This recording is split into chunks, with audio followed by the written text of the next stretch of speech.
kita masuk ke Q&A. Nah, sebenarnya 3 pertanyaan ini menurut aku hampir sama.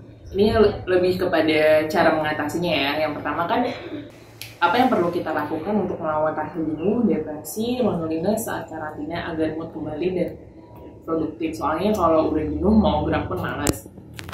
3 yang aku sebutin tadi itu aku udah sebutin ya di bagaimana cara mengatasinya. Pertama juga kan tadi aku bilang kita harus stay informed.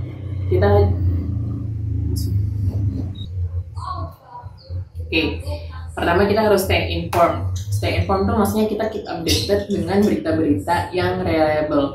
Jadi kalau misalnya kamu pengen tahu tentang corona, COVID-19, coba langsung ke berita yang kamu anggap udah terpercaya. Bisa langsung pergi ke website WHO-nya, ataupun kalian pergi ke media-media massa yang udah dipercaya sama negara dan pemerintah ya. Jangan menerima kabar hoax yang cuma dari grup keluarga yang nggak ada nggak ada referensinya. Nah, terus juga gimana take care of ourselves selama karantina. Tadi kan aku udah bilang ya, kita harus mengutarakan, kita mengekspresikan apa yang kita rasain. Tadi aku bilang coba utarain aja dengan cara misalnya kita cerita ke teman-teman yang kita percaya, ataupun orang-orang yang kita percaya, keluarga kita, ataupun mungkin ke pasangan kita gitu. Nah, tapi kalau misalnya kamu adalah seseorang yang introvert, kamu susah mengutarain apa yang kamu rasain ke orang-orang yang even kamu rasa orang-orang aja aku nggak percaya, kamu mungkin bisa nulis di diary apa yang kamu rasain saat itu. Terus juga aku bilang tadi, make use of physical activity. Kita harus banyak melakukan aktivitas fisik biar kita nggak stres.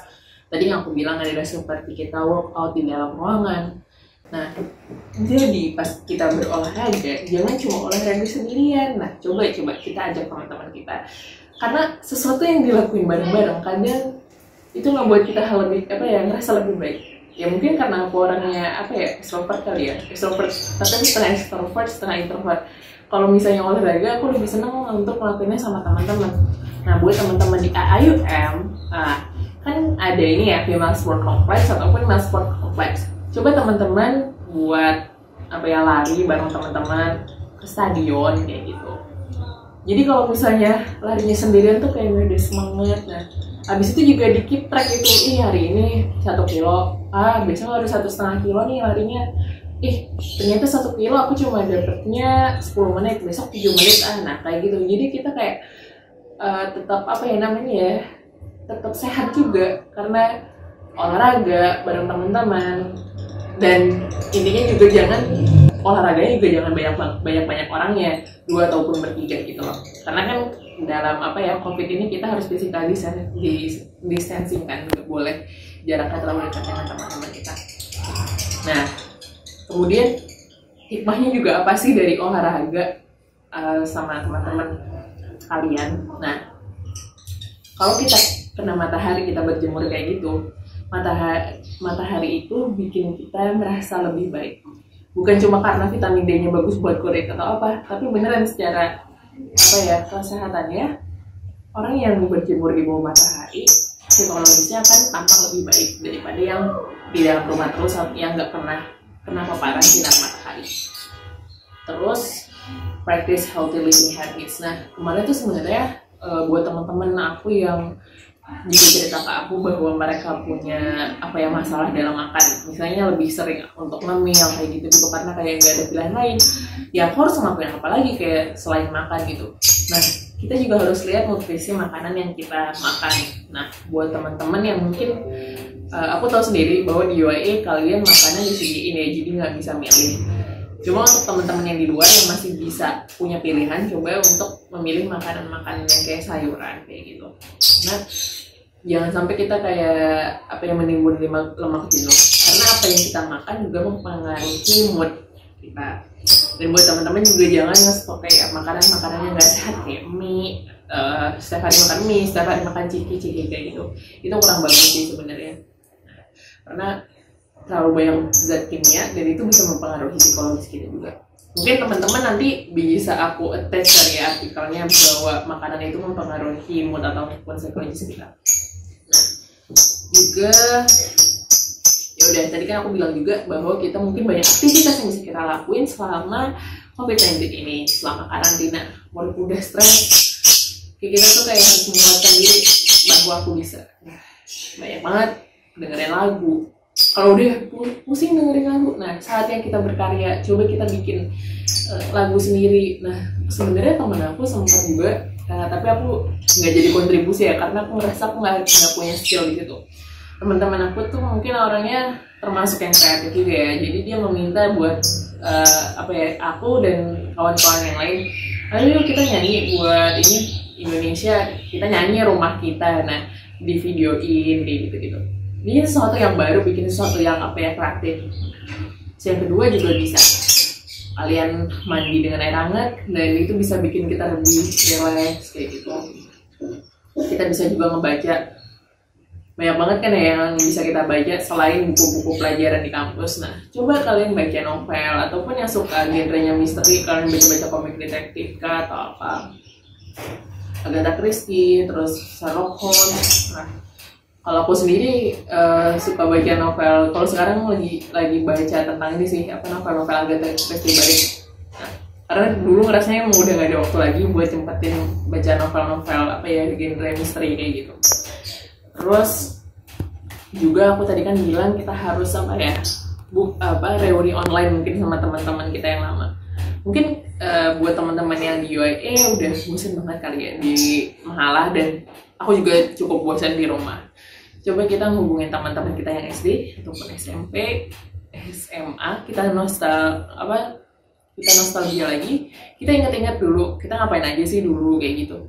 Reuni online itu kayak cukup karena kita kayak recall balik apa yang kita lakuin di masa lalu, dan kita seneng terhadap itu. Jadi itu kayak seakan-akan kita mungkin udah agak lupa dengan COVID-19 ini.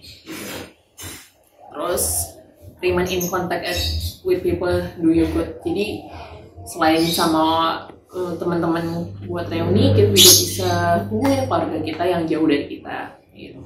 Buat teman-teman yang di rumah, kalau misalnya ya saran aja, selama di rumah ya sebenarnya nggak bisa bosan sih.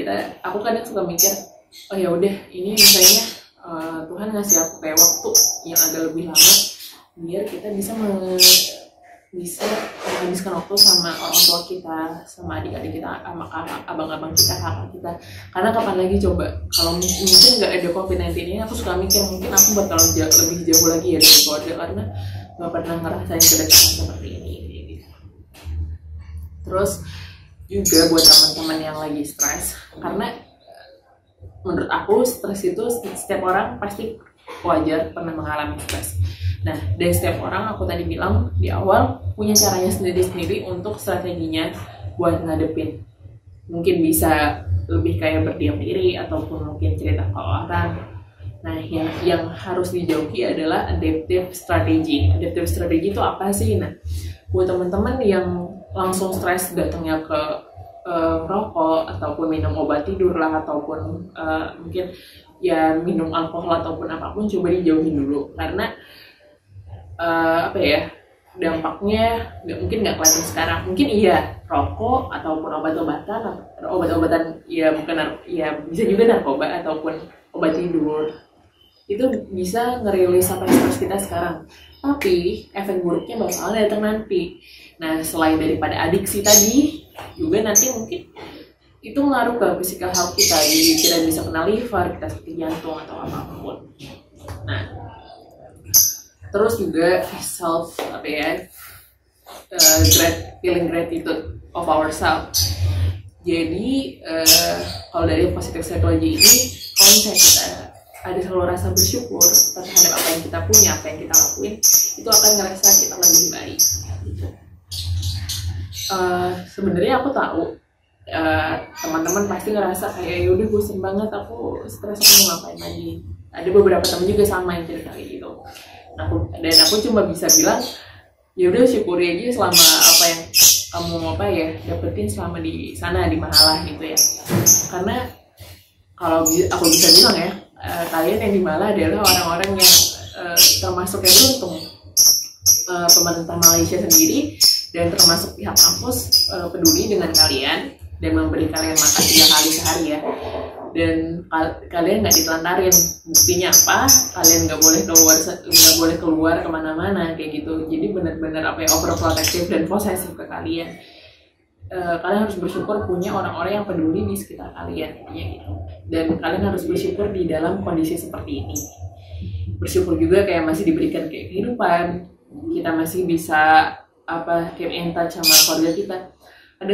Kadang juga aku suka mikir mungkin nanti aku bisa cerita ke cucu aku kali ya, anak cucu kita, bahwa dulu di seluruh dunia ada COVID-19 kayak gitu. Tenang, kita di sini nggak sendirian, kita bersama-sama, oke? Terus juga